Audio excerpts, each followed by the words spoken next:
Friends, ఆంధ్రప్రదేశ్లో 11 ఏళ్ల క్రితం పుట్టి అధికారంలో భాగం పంచుకున్న జనసేన పార్టీ అధినేత ఆ పార్టీ ఆవిర్భావ దినోత్సవం నాడు చేసిన ప్రసంగం ఇప్పటికీ అనేక రకాల చర్చలకు తావిస్తోంది. సమాధానం దొరకని ప్రశ్నలకు ఆస్కారం కల్పిస్తుంది. ప్రసంగం అంతా ఆత్మస్తుతి, పరనింద. తనను తాను మేధావిగా ప్రపంచం ముందు ఆవిష్కరించుకోవడానికి తనేదో లక్షల పుస్తకాలు చదివానని, లేకపోతే విప్లవోద్యమ యుద్ధ నౌకగా పేరొందినటువంటి గద్దర్ లాంటి వాళ్ళ సహచర్య కూడా తనకుందని, తను ఎంత గొప్పవాడినో తెలియజెప్పుకోవడం కోసం అనేక రకాల ప్రయత్నాలు, ప్రయోగాలు జనసేన అధినేత చేసినట్టు కనపడింది. జనసేన అధినేత కొన్ని కవితలు రాసుకొస్తారు. అంటే మొదటి నుంచి ఆయనకు అలవాటు. మహాప్రస్థానంలో యముని మహిషపు లోహగంటలు మొబ్బు చోటన కణిల్మన్నాయి, నరకలోకపు జాగిలమ్ములు ఉరులు తెంచుకు ఉరికి పడ్డాయి. ఇవన్నీ ఎప్పుడో మేము చిన్నప్పుడు చదువుకున్నది. వాటి అర్థం ఏంటి, వాటి తత్వం ఏంటి, అవి ఎక్కడా తెలిసినట్టుగా లేదు. యముని మహిషపు లోహగంటలు మొబ్బు చోటన కణిల్మన్నాయి, బానిస సంకెళ్ళు తెంచుకొని బానిసత్వాన్ని వదిలేసి యముడి దగ్గర చిరకాలంగా బానిస బతుకుతున్న మహిష దున్నపోతూ ఆ లోహగంటలు, ఆ మెళ్ళో కట్టినటువంటి ఆ గంటలు తెంచేసుకొని బయటపడింది. బానిస సంకెళ్ళు తెంచుకొని ఉరులు తెంచుకు నరకలోకపు జాగిలమ్ములు ఉరులు తెంచుకు ఉరికి పడ్డాయంటే, నరకలోకంలో కాపలా కుక్కలు, ఆయనకు రక్షగా ఉన్నటువంటి కాపలా కుక్కలు కూడా బానిస బతుకును కాదని చెప్పి ఉరులు తెంచుకు ఉరికి పడ్డాయి. మెళ్ళలో కట్టేసినటువంటి ఆ ఉరితాళ్లను తెంచుకొని అవి ఉరికి పడ్డాయి. ఇది బానిసత్వాన్ని వీడి ఒక ఉద్యమ స్ఫూర్తితో ప్రజలు కదలి రండి అని చెప్పడానికి మహాప్రస్థానంలో శ్రీశ్రీ చేసినటువంటి ప్రయత్నం. బానిస సంకెళ్ళు తెంచుకొని రమ్మని. కానీ 20 ఏళ్ల పాటు మేము టీడీపీతో అంటగాగుతాం, ఈ బానిస బతుకును భరిస్తూ ముందుకు సాగుతాం, ఎక్కడ తెగించి మేము ఒక మాట అనలేము, తెగింపు ధోరణే కోల్పోయామని చెప్పిన వ్యక్తి ఇలాంటి కవితలు చదివితే ఏమొస్తుంది? లేదా అగ్నిధార, రుద్రవీణ, లేదా బాలగంగాధర తిలక్, ఆమర్స సోమసుందర్, వీళ్ళందరి కవితలు అందరూ చదివి ఉన్నారు. కొత్తగా ఈయన ప్రజలకు తెలియజేయాల్సినటువంటి అవసరమేం లేదు. అసలు వాటి ఉద్దేశం ఏంటి, లోతుల్లో ఏం చెప్పారు, కవి భావన ఏంటి, అది చెప్పకుండా నేను చాలా గొప్పవాడిని, పరిణితి చెందిన నాయకుడిని అని చెప్పుకోవడం కోసం ఈ రకమైనటువంటి కవిత్వం వినిపించటం. నిజానికి దాదాపుగా 11 ఏళ్ల క్రితం పుట్టి ఇప్పటి వరకు కూడా సొంత కాళ్ల మీద నిలబడలేనటువంటి పార్టీగా గుర్తింపు పొంది సొంతంగా పోటీ చేసి గెలిచాం, ఒక్క సీటన్నా సొంతంగా పోటీ చేసి గెలవగలిగాం అని చెప్పుకునే సత్తా లేనటువంటి పరిస్థితి నుంచి ఎందుకు శ్రీశ్రీ కవితలు? ఎందుకు ఈ రకమైన మోసం? నలుగురం కలిస్తే తప్ప ఒక్క వ్యక్తిపై, ఒక్క వ్యవస్థపై, ఒక పార్టీపై పోరాడలేని దయనీయమైనటువంటి స్థితిలో ఉన్న జనసేన అధినేత ఇంకా ఏదో గంభీరంగా మాట్లాడాలి, ఏదో చెప్పాలి అని. ఎంతసేపటికి తన మీద వస్తున్నటువంటి విమర్శల్ని వాటికి సంజాయిషీలు ఇచ్చుకోవాలి, ఆ విమర్శలకి తన వైపు నుంచి మరి సమాధానాలు చెప్పాలన్న ప్రయత్నమే ఆయన ప్రసంగంలో కనబడింది. ఎక్కడ చెగువీర? క్యూబా పోరాటంలో ప్రముఖ పాత్ర వహించినటువంటి చెగువీర లాంటి వాళ్ళ స్ఫూర్తి ఏమైపోయింది? సోషలిజం ఏమైపోయింది? మార్క్సిజం ఏమైపోయింది? మరి భగత్ సింగ్ పోరాట స్ఫూర్తి ఎక్కడికి పోయింది? ఇవన్నీ పోయినాయి.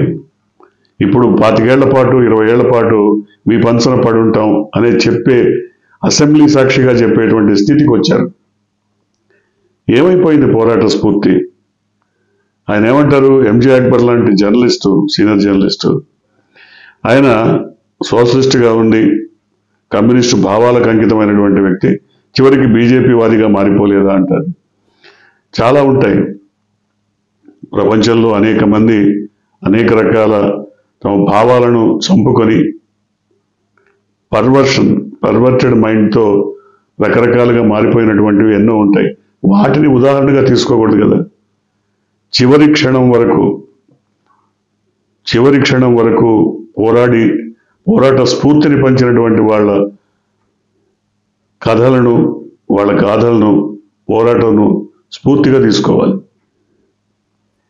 అంతేగాని ఎందుకు ఈ రకమైన పర్వర్షన్ లేదా ఈ రకమైనటువంటి మార్పు సహజం అంటూ సంజాయిషి ఇచ్చుకోవడం దేనికి? అవును, నేను అప్పుడు కమ్యూనిస్టుగా ఉన్నాను, ఇప్పుడు సనాతనవాదిగా మారిపోయాను, ఇప్పుడు హిందుత్వ మార్గంలోకి వచ్చానని చెప్పుకోవాల్సిన పరిస్థితి ఎందుకు? లేదు, మా నాన్న మొట్టమొదటి కమ్యూనిస్టు, ఆ తర్వాత శ్రీరామ అన్నాడు. ఇవన్నీ కాదు, ఇవన్నీ జనానికి అనవసరమైన విషయాలు. ఎంతసేపటికి స్వోత్కర్ష, మా అమ్మ ఇట్లా అంది, మా నాన్న ఇట్లా అన్నాడు, లేకపోతే నేను అక్కడ పుట్టాను, ఇక్కడ పెరిగాను. ఈ స్వోత్కర్ష జనానికి ఏమన్నా ఉపయోగపడుతుందా? ప్రజలకి ఏమైనా చింతకంత ఉపయోగం ఉందా దీనివల్ల? ఏమి లేదే. ఎవరికి కావాలి? మీరు ఎక్కడ పుడితే ఎక్కడ కావాలి? ఎవరికి కావాలి? మీరు ఎన్ని పుస్తకాలు చదివితే ఎవరికి కావాలి? లేకపోతే మీ నాన్న కమ్యూనిస్ట్ అయిన తర్వాత రామభోజనం చేస్తే ఎవరికి కావాలి? ఇవన్నీ అనవసరం కదా. మీరు పార్టీని నిలబెట్టడానికి ఏ రకమైన పథక రచన చేస్తున్నారు, అదే అవసరం. మీ పార్టీ ద్వారా ప్రజా ఉపయోగ కార్యక్రమాలు ఏం చేస్తున్నారు, ఏం చెయ్యబోతున్నారు, ఏం చెయ్యాలన్నది మీ ప్రణాళిక, అది అవసరం. ఇప్పుడు 21 సీట్లు వచ్చాయని చెప్తున్నారు. అది కూడా కాపు కమ్యూనిటీ అత్యధిక సంఖ్యలో ఓట్ బ్యాంక్ ఉన్నటువంటి 21 ప్రాంతాల్లో మీకు సీట్లు వచ్చి ఉండొచ్చు. మీరు కూడా ఏరి కోరి పిఠాపురాన్ని ఎంచుకున్నది కారణం దాదాపు 60-70 వేల కాపు ఓట్లు ఉన్నాయనే కదా. సో ఈ కమ్యూనిటీ బెల్ట్స్ ఉన్న ఈ నియోజకవర్గాలు తప్ప 175 నియోజకవర్గాల్లో మీరు ఇంకేదైనా కృషి చేస్తున్నారా? ఎక్కడైనా మీ పార్టీ పెరిగే అవకాశం ఉందా? రేపు వచ్చే ఎన్నికల్లో పోటీ చేసే అవకాశం ఉందా? 21 కాకుండా లేదు. మీరు ఆ విషయాలే ప్రస్తావించట్లేదు, పేర్కొంటలేదు. ఎందుకంటే మీకు ఆ 21 రావడమే గొప్పగా, మీరు ప్రతి మీటింగ్లో 21 వచ్చాయి 100%. 175కు పోటీ చేసి 175 గెలిస్తే 100% స్ట్రైక్ రేట్. 175లో 20కి పోటీ చేసి 20 గెలిస్తే అది 100% స్ట్రైక్ రేటా? లేదు, స్వతంత్రంగా మేము పోరాడాం, మిగతా పార్టీల మీద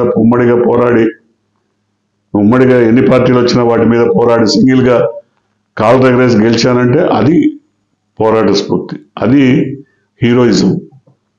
మీరు హీరో తెర మీద 100 మందిని ఒంటి చేత్తో నరికేస్తారే, ఒంటి చేత్తో చిత్తు చేస్తారే, ఇక్కడెందుకు చేయలేకపోతున్నారు?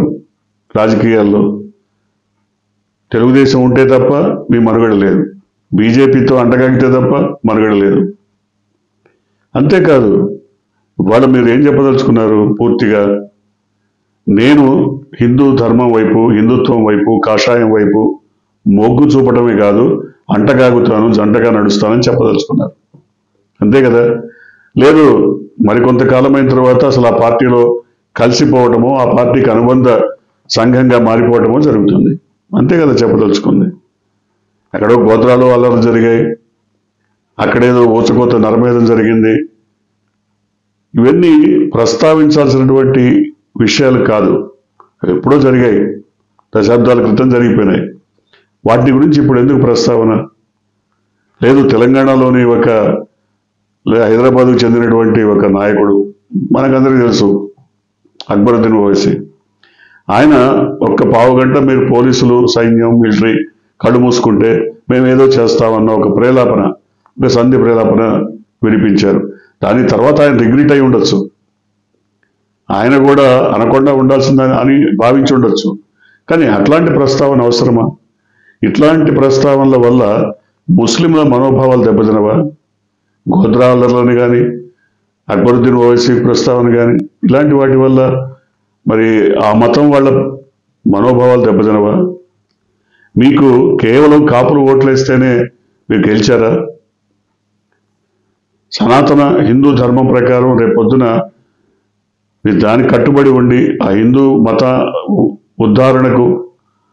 మతోద్ధరణకు కృషి చేస్తాం అంటే మరి క్రైస్తవులు ముస్లింలు ఓటే ఎక్కర్లేదా? మీకు ఎక్కడ సోషలిజం అనేది మిథ్య అంటారు మీరు, సోషలిజం అంత కరెక్ట్ కాదంటారు. అయితే బీజేపీ ఒక్కటే మీ దృష్టిలో అచ్చమైన స్వచ్ఛమైన పార్టీగా మీరు భావిస్తారు. కానీ ఈ దేశం భిన్నత్వంలో ఏకత్వం సాధించినటువంటి సమున్నతమైనటువంటి దేశం. ఈ దేశంలో పలు కులాలు ఉన్నాయి, మతాలు ఉన్నాయి, లేదా పలు వర్గాల భిన్నాభిప్రాయాలు ఉన్నాయి. కానీ ఏకీకృతమైనటువంటి పోరాట స్ఫూర్తి ఉంటుంది.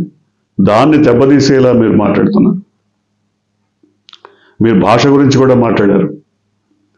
భాష గురించి మీకున్న నాలెడ్జ్ పరిమితం అని అర్థమైపోయింది. ఎందుకంటే ప్రాంతీయ భాషలకి ఒక ఉనికి ఉంది. ప్రాంతీయ భాషల్లో సాహిత్యం ఉంది, సంస్కృతి ఉంది. ప్రజల దైనందిన జీవితానికి దగ్గరగా ప్రాంతీయ భాషలు జనజీవనాన్ని శాసించాయి, జనజీవనంతో మమేకమయ్యాయి. అలాంటి భాషల్ని చంపేస్తే ఆ సాహిత్యం ఉండదు, ఆ సంస్కృతి సభ్యత అవన్నీ పోతాయి. ఇప్పటికే భారతదేశంలో దాదాపు 12 నుంచి 13 భాషలు చచ్చిపోయాయి. కేంద్రం ఇప్పటికి కూడా త్రిభాష ఉద్యమం పేరుతో హిందీని బలవంతంగా నెత్తిన రుద్దుతుందని తమిళనాడు, కేరళ లాంటి రాష్ట్రాలు పోరాడుతున్నాయి. వాళ్ళ భాష అస్తిత్వం కోసం పోరాడుతున్నాయి, ఆ భాష ఉనికిని కాపాడుకోవడం కోసం పోరాడుతున్నాయి. దాన్ని గుర్తించకుండా బీజేపీ చాలా గొప్పగా చేస్తోంది, అద్భుతంగా చేస్తోంది.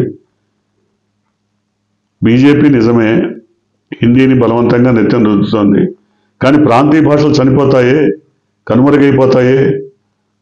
ఆ ప్రాంతీయ భాషల్లో ఉన్న సమున్నతమైనటువంటి సాహిత్యం నశించిపోతుంది. తెలుగులో ఇప్పటికే అనేక పదాలు చచ్చిపోయాయి. ఈ తరం వాళ్ళకి ఆ పదాలు ఉనికి తెలియదు. అందుకని తెలుగు, ఇంగ్లీషు, మిగతా భాషలను మాట్లాడుకోవాలి. కాబట్టి వాళ్ళు తమిళనాడులో త్రిభాషా సూత్రాన్ని వ్యతిరేకిస్తున్నారు. హిందీని బలవంతంగా రుద్దొద్దని చెప్తున్నారు. స్థానిక భాషల్లో వాళ్ళకి ఎదగడానికి అవకాశం ఇవ్వమంటున్నారు. ప్రపంచ భాషగా ఇంగ్లీష్ను గుర్తిస్తున్నారు. మరి అట్లాంటప్పుడు హిందీని ఎందుకు బలవంతంగా రుద్దాలి? ఈ వివరాలు ఏమీ తెలుసుకోకుండా, ఇలాంటి అంశాలని ప్రస్తావించకుండా స్టాలిన్ కానీ, మిగతా పినరయి రవి కానీ, లేదా కర్ణాటకలో కానీ వీళ్ళందరూ ఎందుకు పోరాడుతున్నారో వాళ్ళ మీద సరైనటువంటి అవగాహన లేకుండా ఎందుకని ఈ రకమైన ప్రస్తావన తీసుకొచ్చారో అర్థం కాదు. అంతేకాదు, దాదాపుగా రేపొద్దున డీలిమిటేషన్ జరగబోతోంది. పార్లమెంటు స్థానాలు దక్షిణాదిన తగ్గిపోబోతున్నాయి, ఉత్తరాదిన విపరీతంగా పెరిగేటువంటి అవకాశం ఉంది. ఇప్పటికే దక్షిణాది రాష్ట్రాలను ముక్కలు చేసి ఎక్కడికెక్కడ నాటకం ఆడుతున్నది బీజేపీ. మరి యూపీని ఎందుకు ముక్కలు చేయదు? యూపీని కూడా ముక్కలు చేయాలి కదా. ఇవాళ యూపీలో 80 పార్లమెంట్ స్థానాలు ఉంటే రేపొద్దున 130కో 140కో పోయేటువంటి అవకాశం ఉంది జనాభా ప్రాతిపదికన. మరి అదే ఆంధ్రప్రదేశ్లో కానీ, తెలంగాణలో కానీ, తమిళనాడులో కానీ కొన్నిట్లో తగ్గచ్చు, కొన్నిలో పెరిగిన మార్జిన్ దాదాపుగా తెలంగాణలో 17 స్థానాలు ఉంటే 18 కావచ్చు, లేదా 15కి పడిపోవచ్చు. ఆంధ్రప్రదేశ్లో కూడా అంతే, 25 ఉంటే 24 కావచ్చు, 27 కావచ్చు, 25. అంతేగాని అనూహ్యంగా పెరిగేటువంటి అవకాశం లేదు. ఇప్పటికే బీజేపీ ఆడుతున్న నాటకం జనాభా ప్రాతిపదికన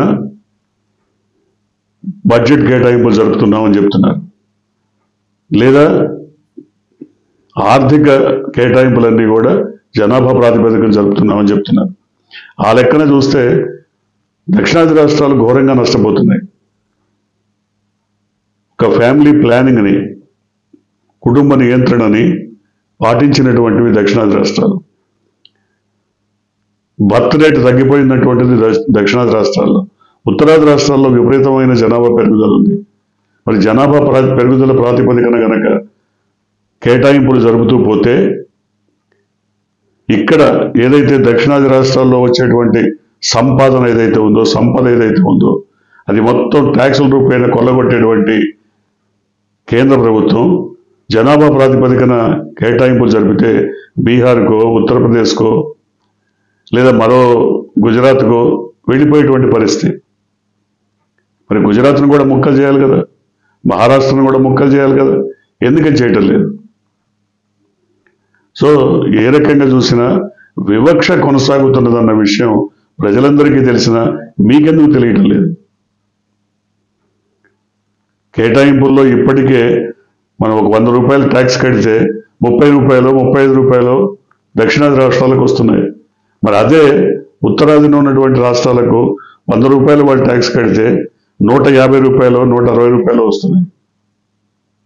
మన దగ్గర సొమ్మంతా కూడా అటు పంపిణీ అవుతుంది. ఇలాంటి విషయాలను మీరు ఎందుకు ప్రస్తావించడం? మహామేధావి కదా. కాషాయీకరణ ఎందుకు చేశానన్న దాని మీద మీరు సంజాయిషి ఇచ్చి జనం ముందు నేనేమి తప్పు చేయలేదు అని చెప్పుకోవడానికి చేసే ప్రయత్నం తప్ప పార్టీ ఉనికిని కాపాడి పార్టీని మరింత అభివృద్ధిలోకి తీసుకురావడానికి, పార్టీని విస్తరించడానికి ఇతర నియోజకవర్గాల్లో మీరేం చేస్తున్నారో చెప్పారా? లేదే. ఎంతసేపటికి ఆత్మస్తుతి, పరనింద. జగన్మోహన్ రెడ్డిని తిట్టిపోయటం లేదా పార్టీని తిట్టిపోయటం. దీనివల్ల కొంతకాలం మోసపోతారేమో జనం, కొద్ది కాలం ప్రజలు ఆహో ఓహో అనొచ్చు, కానీ ఎల్లకాలం అది సాగదు. మీకు చెప్పాల్సినటువంటి అంశం ఏంటంటే ప్రధానంగా పార్టీ అభివృద్ధికి మీరు చేస్తున్న కార్యక్రమాలు, పార్టీ విస్తరణకు మీ ప్రణాళికలు. నెక్స్ట్ టైం 2029లో మీరు ఎన్ని నియోజకవర్గాల్లో పోటీ చేయాలనుకున్నారు? మీ టార్గెట్ ఏంటి? ఎక్కడెక్కడ విస్తరించాలనుకుంటున్నారు? అవి చెప్పట్లేదే. అలాంటివి మాట్లాడితే కూటమికి దెబ్బ వస్తుందని మీ భయం. కాబట్టి కూటమిలో ఉండి బానిస బతుకుతూ ఎంతకాలం అని ఇలా కొనసాగాలన్నది జనసేనలో ఉన్నటువంటి అసంతృప్తివాదుల అభిప్రాయం. వారికి మీరు సమాధానం చెప్పాల్సినటువంటి అవసరం ఎంతైనా ఉంది. చూద్దాం. నిన్నటి ప్రసంగం చూసిన తర్వాత వందల ప్రశ్నలు తలెత్తాయి, వందలాది అంశాలు తెర మీదకి వచ్చాయి. వాటన్నిటికీ సమాధానం దొరకాలని ఆశిద్దాం. మీరు కొత్తగా కనుక ఈ ఛానల్ని చూస్తున్నట్టయితే, మీరు ఇప్పటివరకు మన ఛానల్ని సబ్స్క్రైబ్ చేసుకున్నట్టయితే వెంటనే ఛానల్ని సబ్స్క్రైబ్ చేయండి. వెంటనే వీడియోని లైక్ చేసి షేర్ చేయండి. బెల్ ఐకాన్ని